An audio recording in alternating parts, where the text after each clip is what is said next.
Hi everyone, here we're going to go over the instructions for the ballistic pendulum lab. So let's take a look at the Excel file. So looking at the Excel file, there's only one part to the lab, so it'll be a quick lab. And the link is going to be listed here. So when you open up the link, let's see what it's going to look like. So this is the link, and overall the experiment is this. You're going to fire a projectile, and you're going to measure the height that the system swings up to. And what you're going to do is use that to calculate the initial velocity of the projectile it was fired. And once you've done that, then you'll also double check your calculations with this velocity here, which says show initial velocity, that's this one is going to correspond to your theoretical initial velocity. So now let's take a look at the Excel file to see how all of this fits into the Excel file. So first, you have your errors. So for the mass, you're gonna take this to be a digital display, and also for the ruler, what measures the height, take this also to be a digital display. And you record the errors here, and you have your list of variables, and in section 5 you have your formulas. So let's take a look at the data taking part now. So if you go to section 6, the first thing that you're going to record is going to be the mass of the projectile. That'll be this mass here, the mass of the projectile. And next you're going to record the mass of the pendulum. That's going to be this mass here. So in the simulation they call that the wood block, but this will be correspond to the mass of the pendulum. And next you're also going to record the initial height of the projectile before it was fired. So you'll have to take this line here, line it up so that you can get as close as possible to the center of that blue projectile, and you'll record that number here.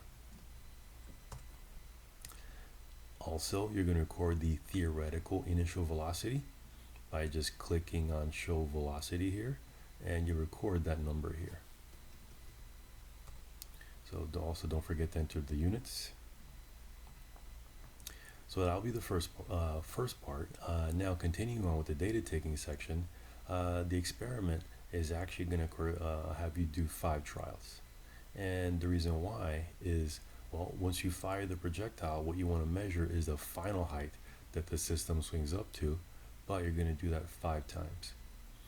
The reason why is that once you fire the projectile, it's going to continue swinging. It's going to continue swinging. So because of that, what you have to do is try to eyeball or gauge what that final height is. So you'll have to, because this involves some kind of estimation, you'll do the experiment 5 times, and you'll take an average of that final height. And you'll do this 5 times and record those final heights 5 different times about your best estimate. And that'll complete the data taking section for the ballistic pendulum lab. The next part are going to be calculations. So for the calculations, the first thing is that you want to calculate the average of all these final heights, and you'll put that value here. And next, what we're trying to verify is the initial velocity of the projectile, and it depends on the height h that the pendulum and projectile swing up to. So that means that what you actually want is not this number here, but the difference between this number and the initial height of the projectile. So you want the difference between those two numbers, and that is going to be what you're going to enter here. And once you've gotten this data, the height, and you'll also use your masses, so the masses that you recorded previously, so you also use those masses, and you'll plug them into this equation, and this will give you the experimental initial velocity of the projectile, and you'll put that there. And to complete the experiment, what you'll do is you'll take a percent difference here in section 8. You'll take a percent difference between, so here, you'll take a percent difference between the experimental initial velocity and the theoretical initial velocity. So percent difference between the experimental initial velocity. I said it incorrectly. You want to take the percent error, yes, the percent error between the experimental initial velocity and the theoretical initial velocity.